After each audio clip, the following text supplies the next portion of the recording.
Well, y'all, it turns out that Auburn is a basketball school, no matter what the turbulence is like on the way to the game. Rex Castillo here with Mike. Yes, you're right. With Mike Gittens, the co-founder and a co-host of the War Report, here for another War Rapport Wednesday. I appreciate you, brother. Thank you so much for stopping by. Talk about that turbulence. So, it was national news that a lot of stuff happened with Auburn before the team even got to Houston. What can you tell us? We've heard there was a fight reported. Is there the fallout from that? Look, the reports are that there was horseplay, is what they were calling Got it. you. They had to turn the plane around.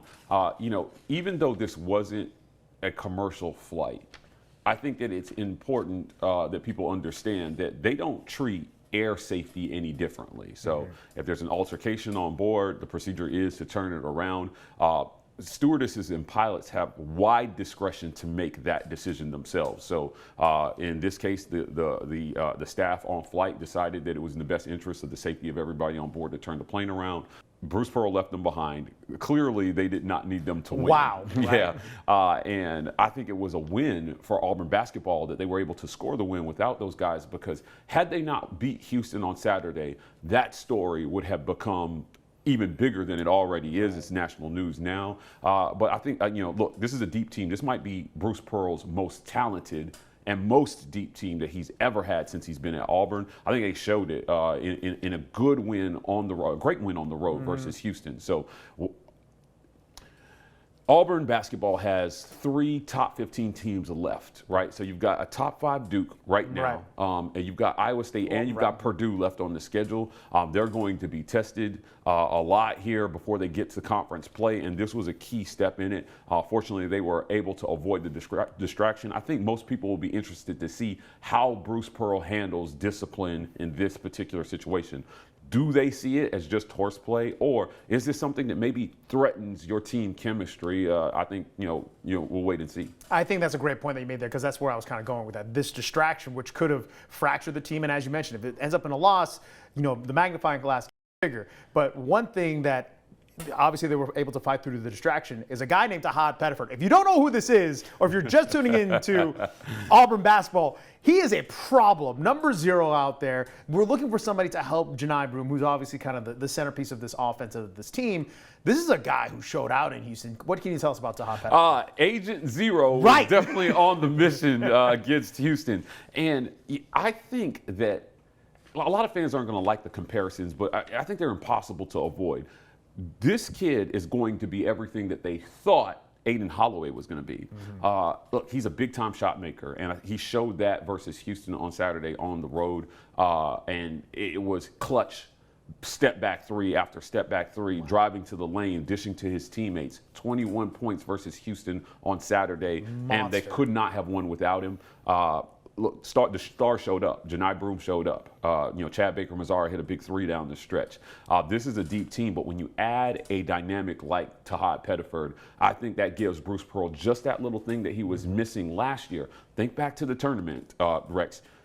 They lost to Yale by 2 points in a game where Aiden Holloway did not hit a single shot. A lot of us were scratching our head at that. Like, yeah. Where was he? And that was the guy, he was your bucket maker. And looks like one thing that Agent Zero does is get buckets. Yeah. 5 stars in basketball are expected to come in and contribute immediately, right? Tahad Pettiford is the highest rated recruit in Auburn basketball history. He showed it on Saturday. It's in the big moments that you find out what a lot of these kids are made of. In the tournament, we found out what Aiden was made of. I think on Saturday, we found out what Tahad is made of, and hopefully he can continue to build on that. But man, he's looked, even against Vermont, I don't think he hit a shot in that game. Which is crazy. But when you look at him on the court, he looks comfortable. He looks like he belongs out there. He looks like he understands what Bruce Pearl needs him to do. And that carried over to Saturday at Houston, where he did hit those shots that he missed. And man, did they come up big for the Auburn Tigers. And you mentioned this could be one of the best teams that Coach Pearl has had. This is a team that we've seen Jabari Parker, Walker Kessler, Chuma Okeke, all of these guys. This dude, Tahad, is a problem. But we've also been talking about the women's team. They 90-piece somebody? I had to double check this because I saw you share it on social media. I'm like, 90. They 92. beat a team. They're by 92. So they set several records here. Is this kind of Coach Johnny, she's been, recruiting, and you've mentioned that she's not done building this team, but now this potential, again, it's against an opponent they should clearly beat on paper. but the intensity of that team, that must have been impressive to see. After the game, I asked Deanna Gaston, who scored 36 points in that game, I said, do you feel bad beating a team by as much as you did in this game? Deanna responded and she said, no. There's no mercy out there. Like if you're supposed to beat a team by 80, you beat them by 80. Right. And remember, this team has yet to put Talia Scott on the court yet, who is probably their most talented scorer. I mean, it's between Talia and Deanna for who I think is the best player on the team. Both those girls can score at a high level. Deanna was absolutely unstoppable. She looked like it looked like David versus Goliath, but Goliath won. By big time. Yeah, David didn't have a slingshot in this one. And, they did what they were supposed to do. They handled business. Now, they've got a game on Thursday, and then they have to go to Oregon. Oregon is really, really good. They're traveling out west. Yeah, that's their biggest test so far. Yeah. I think they're going to find a lot about their team. It looks like we're going to get Talia Scott back this Thursday. Perfect. But it's up to the doctors right now on whether or not they clear her to play. They thought she would be cleared last Friday. The doctors decided to hold her out of an abundance of caution, Rex. Sure. So we're hoping to get her a warm-up game before they go out to Oregon. Right. But she's been getting absolute buckets in practice. She's been killing them in practice, and she's ready. She's ready to hit the court. She's a tough girl, and Johnny Harris has something really special cooking. I was about to say, so we were impressed by Auburn men 50-piecing a Vermont team. All of a sudden, the women were like, watch this. 92 is crazy. Bro, the records that they set in this game, absolutely incredible. So shout out to Coach Johnny, who's been grinding out there in the Plains. I mean, mention real quick with her character and the way she's led this team with integrity. Has that impressed you? It has. Look, this team has really taken on her toughness in persona. Coach Johnny Harris runs her program in a way everybody's held accountable. Mm-hmm. And it doesn't matter if you're Talia Scott or Deanna or Marshawn.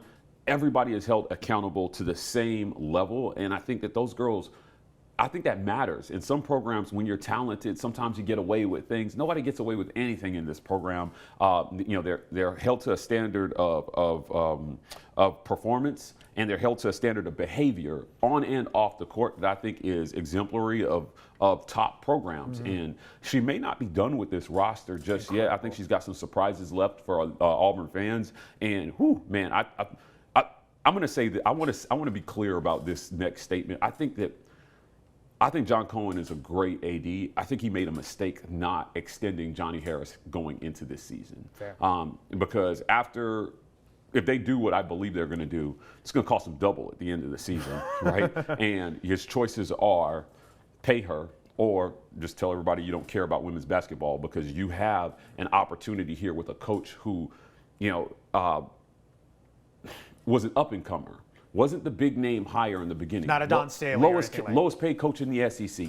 And she's outperformed her resources every single year. That's what you look for in other sports. You look for a coach who can take the talent that they have, and there's no doubt that she's getting the absolute most out of every girl that she has on the court. So when you give that coach more talent, watch what they do. They just landed the number 28 overall player in the country, Nyla Wilson, and they're not done, man. They've got 2 top 50 players. This is crazy in basketball. So Johnny Harris is doing something really special, and I think they got something really great brewing on both the men's and the women's side. Let's try and keep Coach Harris on the Plains as long as pay possible. Her, right? John, pay her. I'm just saying. All right, so now the other part here, we got to. Well, real quick before we go to football, what do you think of the airplane celebration for the Auburn men? I know that it's kind of just, throwing it back in people. I know that a lot of people were upset about it and trying to maybe paint the character of this team, but as we mentioned, airplane mode, they're able to push through all those distractions. I actually love it. Own it. Yeah, 100%. Embrace it. It happened. It is what it is. They felt like it was made a bigger deal than it was in reality. And if you feel that way, own it. And I love it. I think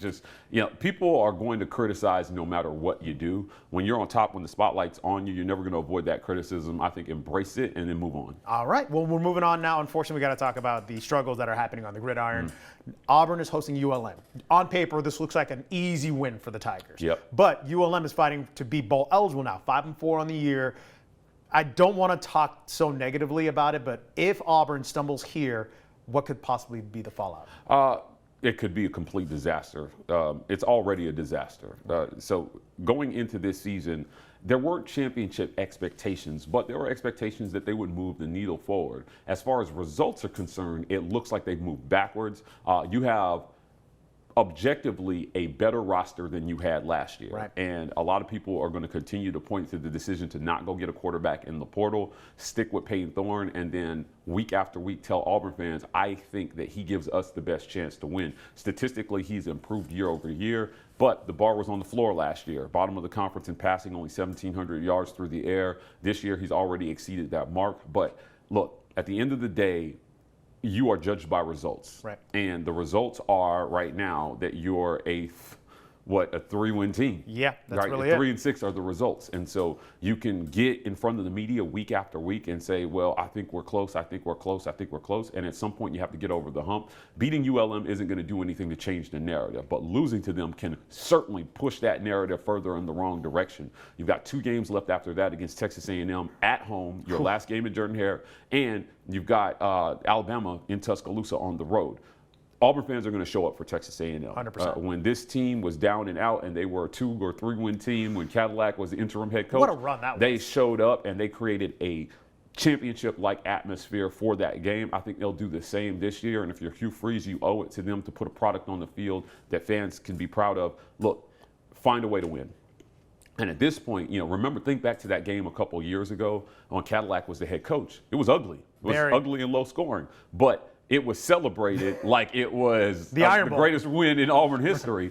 I think fans will find the same joy in a win here. You beat ULM and you split A&M and Bama. You still miss a bowl game, but you at least have some feel-goods going into it. The other potential fallout is recruiting. Now, a lot of the year one failures were forgiven because they said, hey, look at this recruiting class, wait till he gets his guys in. Well, the portal giveth and the portal taketh away. Sure does. And in today's day and age, you got to re-recruit your roster every year because those guys have the opportunity to go play someplace else if they feel like this program isn't headed the right direction. So he's got a tough job in front of him to not only make sure that your Cam Colemans and your Perry Thompsons and your Malcolm Simmons stay, because anybody will take those guys 100%. Now based on what they put on tape. And you've got to hold your 2025 recruiting class together. If he can do that, you get to year 3, I think no matter what. But if recruiting falls apart because you lose another G5 game, man, I'm telling you, I don't think firing will be off the table. I know a lot of Auburn fans don't want to hear that, but 3-9 and then losing recruiting, which is the caveat here, I think would be really tough. At some point, it would be naive to think that the results on the field weren't going to eventually catch up to you in recruiting. So this is not a 3-9 roster. This is not a 4-8 roster. Right. It's not a 5-7 roster. At worst, this should have been a 6-6 roster, and at best, it should have been 9-3 this year. If you look at inside the playoff rankings. That's right. Yeah, you should have been a fringe playoff team by this time with how close you've been in the fourth quarter of every game, Rex. Right. So they've got to find a way as a coaching staff to get this thing over the hump. You've got 3 games left. Winning out obviously will leave a lot of feel goods because that gets you to a bowl game, and then you end the season on a 3-game winning streak. That looks like an impossible task right now, but if you're Hugh Freeze right now, you got to think about how you do the impossible. And I think you're right because, as you mentioned with recruiting, one big name out there has been Deuce Knight. That was a massive win for Hugh Freeze, but we also saw that Deuce is... He visited Ole Miss this weekend, man, and it's never over till it's over in recruiting. True. Pen to paper, right? That's what we're waiting for. The results on the field, I'm telling you, if he's thinking about defecting, it's about nothing more than what's happening on the field right now and what he's seeing, and he's thinking, maybe do these guys know what to do with a quarterback? Right. Because all these guys talk, they know each other coming up, right? And seeing guys you knew or maybe even played with getting thrown under the bus week after week maybe doesn't sit too well with you. At some point, you're thinking, well, when I get there, it's going to be different. But, if the floor is 3-9, then maybe I'm not going to be the difference between 3-9 and 10-2 or 11-1, which is maybe they're selling these kids that, but you got to face reality at some point. So they've got some work to do here, and I think it's all got to be done on the field. Win out, secure your recruiting class. I think you're in a good spot going into year 3, a better spot, as good a spot as you can be, Rex. Lose to ULM. I don't think it matters what happens in the last 2 games.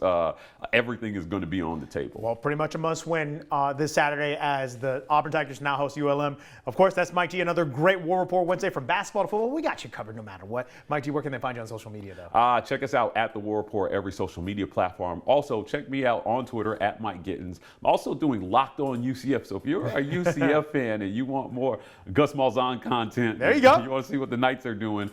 They lost a tough one out in Arizona State this weekend, but we're covering them at a high level all season, all off season. Check me out on every single platform. All right, y'all. Well, that's Mike G. Another War Rapport Wednesday in the books. Thank you so much, my friend. Y'all will see you next week.